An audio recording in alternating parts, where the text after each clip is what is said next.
હવે વાત કરીએ દિન વિશેષની. ગ્રહારાજ્યમ પ્રયશ્ચંતી ગ્રહારાજ્યમ હરંતી ચ ગ્રહેશુ વ્યાપિતમ સર્વમ ત્રૈલોક્યમ સચરાચર. જીવનની અંદર ચઢાવ ઉતાર અમુક સમયે એવા મોડ આવે કે જેમાં સફળતા મળે, અમુક સમયે નિષ્ફળતા મળે, અમુક સમયે કાર્ય સિદ્ધિ થાય, અમુક સમયે કામકાજની અંદર જે ધાર્યા વિલંબના કારણે કામકાજમાં સારી સફળતા ન મળે, અમુક સમયે કામ કરવાથી સારા ફળની પ્રાપ્તિ થાય, અમુક સમયે એ જ સમયે કામ કરીએ તો કદાચ નુકસાન થાય. તો બુદ્ધિ એની એ છે, છતાંય અલગ અલગ પરિણામ કેમ આપે છે? બુદ્ધિ કર્માનુસારિણી. શ્રીમદ ભગવદ્ ગીતાજીની અંદર ભગવાન કૃષ્ણએ કહ્યું છે કે કર્મ જેવા કરો છો બુદ્ધિ એવું કામ તમને આપે છે. સારા કર્મ કરો તો બુદ્ધિ સારા માર્ગે વળે, ખરાબ કર્મ કરો તો બુદ્ધિ ખરાબ માર્ગે વળે. પણ આ બધું આપણને સમજાવે કોણ, સૂચવે કોણ? તો કે જ્યોતિષમ અયનમ સ્મૃતમ. વેદ નારાયણની આ છઠ્ઠી એટલે કે જ્યોતિષ એ આંખ છે, અને આંખ જેમ જોવાનું કામ કરે છે એમ ગ્રહારાજ્યમ પ્રયશ્ચંતી આપે પણ છે અને ગ્રહારાજ્યમ હરંતી ચ લઈ પણ લે છે, અને એ છે ગ્રહમંડળના દેવતાઓના આધારે જે કંઈ જોવાતું ફળકથન. તો મિત્રો એવા સમયે આપણે જોઈએ છીએ કે ત્રણ પ્રકારે આપણે જોઈએ કુંડળીને. એક તો જે સ્થિર છે, જ્યારે જન્મ થાય અને જન્મ સમયે પૂર્વ દિશામાં જે રાશિનો ઉદય થાય એ રાશિને જન્મ લગ્ન તરીકે લઈ અને 12 ભાવની અંદર 144 પ્રકારે કુંડળીને જોઈ શકાય. આવી એક આપણા ઋષિમુનિઓએ સરસ મજાની સુંદર કલ્પના આપી છે, અને એના આધારે જે ગ્રહો જ્યાં પડ્યા હોય એવું પરિણામ આપે. 5મા સ્થાનમાં રહેલો બૃહસ્પતિ હોય તો કાં તો વિદ્યા આપે ને કાં સંતાન આપે. જો વિદ્યા સારી આપે તો સંતાનમાં વિલંબ કરાવડાવે, અને સંતાન જો સારા હોય તો વિદ્યા પ્રાપ્તિમાં તકલીફો ઊભી કરાવડાવે. 4થા સ્થાનમાં અને 7મા સ્થાનમાં જન્મકુંડળીમાં રાહુ પડ્યો હોય ત્યારે દ્વિકલત્ર યોગ કહેતા 2 લગ્નના યોગ ઊભા કરાવડાવે અથવા દાંપત્ય જીવનમાં વિખવાદ આપે. 10મા સ્થાનમાં દેહ ભાવમાં અથવા તો 5મા સ્થાનમાં રહેલો શનિ દાંપત્ય જીવનને પીડા આપે છે. આ બધા જન્મના ગ્રહોના આધારે જોઈ શકાય છે મિત્રો. પણ હવે આ જન્મના આધારના ગ્રહો પછી ત્યાર પછી માનો કે 40 વર્ષે 45 વર્ષે કોઈ પણ વ્યક્તિ આપણને પ્રશ્ન પૂછે કે ભાઈ હવે મારું આગળનું ભવિષ્ય કેવું છે, તો જન્મકુંડળી તો આપણે લેવી, આધાર તો જ લેવો પડે. બિના બિલગ્નમ પ્રભાવ સિદ્ધિ. જો જન્મ લગ્ન જો એ થર્ડ છે તો એના મૂળિયાઓ પણ છે, અને એના આધારે આ આપણું જે વટવૃક્ષ ખીલેલું છે, જેના ડાળખાઓ જેના પાંદડાઓ આપણને ક્યાંક ને ક્યાંક નવું અને સારું સૂચન કરે છે. તો એવા સમયે જન્મ લગ્નને ધ્યાનમાં રાખ્યા પછી વર્તમાન સમયે કદાચ કોઈ વાત જોવાની હોય અને કોઈ વ્યક્તિ પૂછે કે હવે 35 વર્ષે લગ્ન ન થતા, અને કોઈ વ્યક્તિ એમ પૂછે કે મારા લગ્ન યોગ ક્યારે થશે, ત્યારે જન્મના સમયના ગ્રહોને કયા ગ્રહો સાથે આપણે મેચ કરીએ કે જેના કારણે આપણને સાચી મર્યાદાની ખબર પડે કે આટલા વર્ષથી આટલા વર્ષ દરમિયાન આના લગ્ન યોગની શક્યતાઓ છે, આટલા વર્ષથી આટલા વર્ષે ધંધામાં કે નોકરીમાં સારી સફળતાની પ્રાપ્તિ થશે. હસ્તરેખાની અંદર પણ જે હસ્તરેખા શાસ્ત્રીઓ છે મહિનાઓ અને વર્ષો આંકી દેતા હોય છે. કઈ કઈ રેખાઓ જે ઊભી રેખાઓ હોય એમાંથી કઈ કઈ આડી રેખાઓ એને તોડે છે, અને એ સમય દરમિયાન કેવા પ્રકારના સંઘર્ષ નિર્માણ થશે. એ શુક્રના પાઠથી માંડી અને બુધના પાઠ સુધીના ત્રિકોણની વાત કરીએ, ચાહે બૃહસ્પતિથી માંડી અને નીચે ચંદ્રના પાઠના ત્રિકોણની વાત કરીએ, અને મધ્યની અંદર જીવન રેખા, ભાગ્ય રેખા, હૃદય રેખા, બધી રેખાઓને અલગ અલગ રીતે આંકી અને જે પ્રમાણે સચોટ માર્ગદર્શન આપતા હોય છે એ જ પ્રમાણે ગ્રહોમાં પણ આપણે જોવું રહ્યું. અને એવા સમયે જે કંઈ ગ્રહો, માનો કે અત્યારની જ તમને પરિસ્થિતિની વાત કરું તો માર્ચ મહિનાના એન્ડ સુધી શનિ મહારાજ કુંભ રાશિમાં ચાલશે. આ બધાને ખબર છે. પનોતીવાળા તો બધું ખાસ વિચાર કરતા હોય કે ભાઈ અમારી પનોતી આ 5 વર્ષની પૂરી થશે, હવે હાડા હાથની રહી, આ પનોતી હાડા હાથની છેલ્લી પૂરી થશે, હવે નાની પનોતી ક્યારે આવશે, પનોતીની હવે આ વર્ષે અમારે શરૂઆત થશે મહારાજ, તો પનોતી કેવા પરિણામ આપશે. તો પનોતીની પીડા તો તમને ખબર છે કે શનિ મહારાજ પોતાનું સ્થાન બદલે એવા સમયે પનોતીની શરૂઆત થાય. જે ચંદ્ર પોતાની રાશિમાં હોય એ ચંદ્રથી 12મા સ્થાનમાં જ્યારે શનિ મહારાજ પરિભ્રમણ કરે અને ત્યારથી પનોતીની શરૂઆત થાય, તો 2.5 વર્ષ પહેલાંના પોતાની રાશિમાં હોય, 2.5 વર્ષ એ અને પાછળના 2.5 વર્ષ, એટલે ટોટલ 7.5 વર્ષની આને પનોતી કહેવાય. તો આપણે એને કંઈ 7.5 લાગી ભાઈ, આને ટૂંકમાં આપણે વાત કરીએ તો આ રીતે કહી શકાય. પણ ઘણી વખત આ પનોતી શુભત્વને આપવાવાળી પણ હોય છે. દરેક જગ્યાએ અશુભત્વ નથી હોતું. વિંશોત્તરી મહાદશાની અંદર તમે ગ્રહ આમ જુઓ તો સૂર્ય એટલે રવિ, સૂર્ય પછી ચંદ્ર, ચંદ્ર પછી મંગળ, મંગળ પછી બુધ, બુધ પછી ગુરુ, ગુરુ પછી શુક્ર, શુક્ર પછી શનિ, શનિ પછી રાહુ, રાહુ પછી કેતુ આવે ને. વિંશોત્તરી મહાદશાની અંદર સૂર્ય, ચંદ્ર, મંગળ, રાહુ, ગુરુ, શનિ, બુધ, કેતુ અને શુક્ર, અને આ પ્રમાણે 120 વર્ષની કલ્પના કરી અને આપણને ગણિત આપ્યું આપણા ઋષિમુનિઓએ, જેના આધારે વિંશોત્તરી મહાદશાની અંદર અંતરદશા, અંતરદશાની અંદર રહેલી પ્રત્યંતર દશા, પ્રત્યંતર દશાની રહેલી સૂક્ષ્મ પ્રત્યંતર દશા મને તમને સમયનું સૂચન કરે છે અને એ જ પ્રમાણે આ શનિ મહારાજ જ્યારે પણ પોતાના રાશિમાં આવતા હોય ત્યારે બીજી અને 12મા સ્થાનની અંદર પણ પનોતી નિર્માણ કરે છે. હવે આ શનિ પીડા શું કામ આપે છે? તો કર્માનુબંધીની મનુષ્ય લોક, હા, દરેક મનુષ્ય કર્મના બંધનને કારણે પીડાય છે, કર્મના બંધનના કારણે મુક્ત બને છે. અને એટલે જ આ શનિ મહારાજને ન્યાયતંત્રના દેવ કીધા છે. ન્યાય જ્યાં આવતો હોય ત્યાં શનિ મહારાજ આવે ને આવે. ન્યાયનું જ્યાં કામ હોય, ત્યાં શુભત્વને વાળું કામ હોય, ત્યાં સાત્વિકતાનું કામ હોય તો શનિ મહારાજ આવે ને આવે. મીઠું જે ખાતો હોય એને કોઈ દિવસ ડાયાબિટીસ સિવાય બીજા કોઈ રોગ થાય, માનો કોઈ એસિડિટી થાય એમ કે મીઠાથી થાય ના થાય. દૂધ સંપૂર્ણ આહાર કહેવાય, પણ દૂધ ક્યારેક દૂધ કહેવાય કે અપચો નિર્માણ કરે છે, જેના કારણે તકલીફ થાય. તો એક જ વસ્તુ 2 વખત કેમ અલગ અલગ આપણને પરિણામ આપે? એક સારા પર પરિણામ આપે, એક ખરાબ પર પરિણામ આપે. અને એ પરિણામને જાણવા માટે આપણે જોવું હોય તો એ જોવું પડશે આપણે શનિને. અને એમાં 2025ના માર્ચ મહિના સુધી આ શનિ મહારાજ, એના માર્ચના અંત સુધી શનિ મહારાજ ચાલી રહ્યા છે કુંભ રાશિની અંદર. હવે તમે વિચાર કરો કે અત્યારે પાછો એ જ સ્થાનની અંદર ચાલી રહ્યો છે સૂર્ય. તો આપણે એક જ વસ્તુ વિચારીએ કે કોઈ પણ ગ્રહની ઉપર સાથે બીજો ગ્રહ આવે તો કેવા પરિણામ આપણને પ્રાપ્ત થાય. બરાબર, આપણા ત્યાં એક સામાન્ય પહેલાંના જમાનામાં બલ્બ વાપરતા, ખબર છે ને કે બલ્બ કેવા હોય કે ભાઈ દરેક આપણને લાલ કલરની લાઇટ આપે.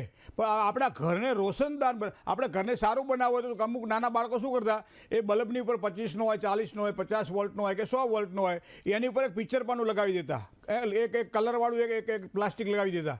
જેના કારણે એ પ્લાસ્ટિકના કારણે આખું ઘર આપણને પીળું લાગે, આખું ઘર આપણને લાલ લાગે, આખું ઘર આપણને વાદળી લાગે. અને એના આધારે પછી સંશોધનો થયા, પછી બલ્બને જે પ્રમાણે કલર આપણને કરવા મળ્યા. તો 0ના બલ્બ તમે જુઓ, બધા જ કલરના બલ્બ તમને જોવા મળશે. રાત્રિ દરમિયાન જ્યારે સૂવાનું હોય ત્યારે લાલ કલરનો બલ્બ જોવા મળે. પછી તો વાસ્તુશાસ્ત્રની અંદર પણ આ બલ્બ આવ્યા કે અગ્નિખૂણો દૂષિત બનતો હોય તો વાસ્તુ દિશાની અંદર તમારો બલ્બ ચાલુ રાખો.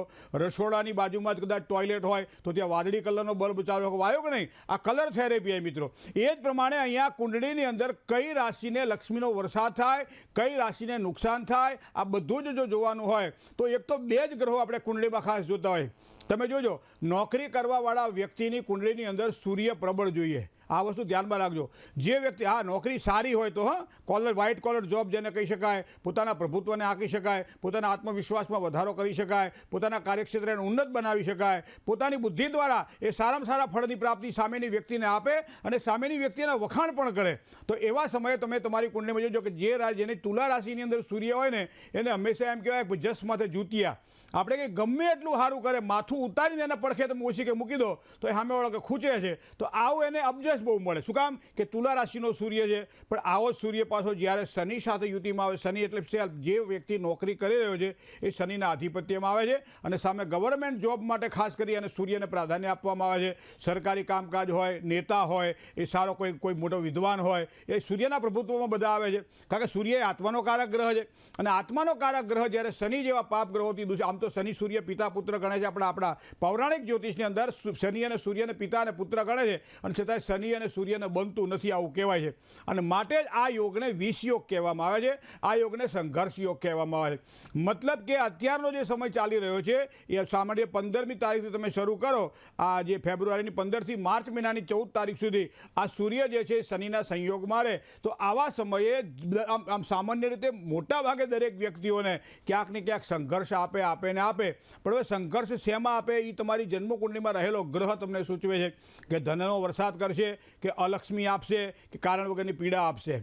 હવે તમે વિચાર કરો કે આ શનિ સૂર્ય તમારી કુંડળીમાં જ માનો કે 3જા સ્થાનમાં પડેલો છે. તો ઘરની અંદર જે મોટો ભાઈ હોય, વડીલ વર્ગ હોય, એની સાથે સંઘર્ષ રહે.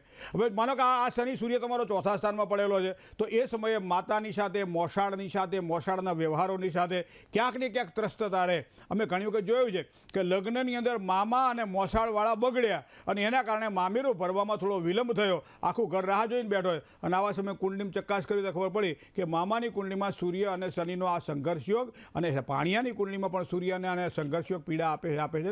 આ એક ઉદાહરણ છે, ઉદાહરણ પરથી દાખલો ગણાય. તો આ રીતે ઘણા બધા ઉદાહરણો જ્યારે ભેગા થાય ત્યારે એક દાખલો બનતો હોય છે મિત્રો. 7મા સ્થાનની અંદર જેની કુંડળીની અંદર સૂર્ય અને શનિ બેઠેલા હશે કુંભ રાશિમાં માનો કે હોય, અને એવા સમયે દાંપત્ય જીવનમાં અમે કહીએ કે ખાસ તમારે સાચવવાનો રહેશે આ સમય દરમિયાન. આ સમય દરમિયાન કોઈ ઝઘડાઓ ન થાય, કંકાસ ન થાય, બીજાની વાતને સાંભળી અને કોઈ આપણે પાણીની અંદર વિષ નાખે અને આપણે કદાચ આ સંઘર્ષ ઊભો કરીએ આપણી પોતાની રીતે, સાથ સાચવવાનું રહેશે. ભાગ્યસ્થાનની અંદર જ્યારે હોય ત્યારે શેર બજાર અથવા તો કોઈ આકસ્મિક ધનલાભના યોગો ઊભા થવાના હોય, ત્યારે પૈસાનું રોકાણ કરવાનું હોય, જમીન મકાન કે મિલકત લેવાના હોય, ત્યારે અમે કહીએ કે ભાગ્યસ્થાનમાં શનિ અને સૂર્ય જો પડ્યા છે તો આ સમય થોડોક થંભી જાઓ. આ સમય તમારા માટે કંઈ લેવા જેવો નથી. શું કામ કે ભાગ્યને રોડી નાખે.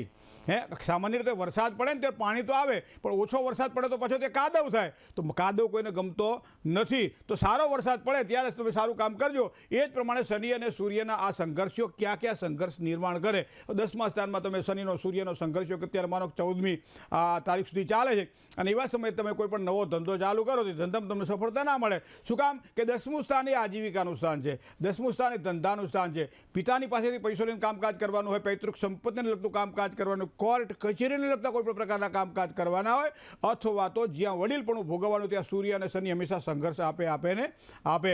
એ જ પ્રમાણે કુંડળીના બધા જ સ્થાનોને જો જોઈએ તો સારા અને ખરાબ પરિણામોની આપણને ગ્રહોના આ પરિણામ જે મળે ને એને આપણે ગોચર કહીએ છીએ. કુંડળી આપણે 3 પ્રકારે જોઈએ છીએ. સુદર્શન ચક્રની અંદર એક જન્મ લગ્ન અને એમાં રહેલા ગ્રહો, ત્યારબાદ સૂર્ય આત્માનો કારક અને એમાં રહેલા ગ્રહો, અને જેના ઉપરથી મારું તમારું નામ પડે છે એ રાશિ એટલે ચંદ્ર, અને ચંદ્ર કુંડળીની આસપાસ રહેલા ગ્રહો, આ 3 વસ્તુનું સેટ કરી અને જે સુગ્ન જ્યોતિષી છે એ સારા નરસા પરિણામો ક્યારે અને કેવી રીતના મળે એ તમને સૂચન કરતા હોય છે. પણ એક વસ્તુને ધ્યાનમાં રાખજો કે ખરાબ સમય જ્યારે આવતો હોય ત્યારે એનું અનુષ્ઠાન, એની પૂજાઓ થાય. માનો કે શનિ મહારાજ ખરાબ હોય તો હનુમાન ચાલીસાનો પાઠ થઈ શકે.